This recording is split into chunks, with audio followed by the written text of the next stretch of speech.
5-i, 14-ü, 23-ü doğulanların kölgə tərəfindən danışacağım. Çöldən baxanda onlar çox maraqlı, cəlb edici görünürlər. Cəmiyyətdə, dostlar arasında daim diqqət mərkəzindədirlər. Zarafat edirlər, əhval yüksəldirlər, insanları özlərinə çəkirlər. Da deyirsən ki, bu insandan mənə nə pislik gələ bilər ki? Amma yaxın münasibətlərdə hər şey biraz fərqli olur. Çünki 5 enerjisini daşıyanlar tənqidçi olurlar. Çox vaxt hər şeydən irad tapırlar. Narazılıqları çox olur.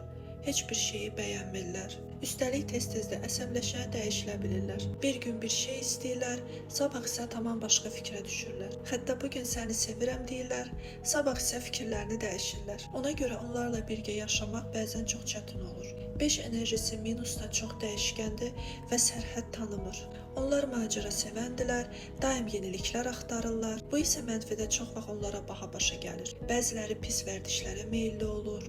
Evli olanların sadiq qalmaqda çətinlikləri olur.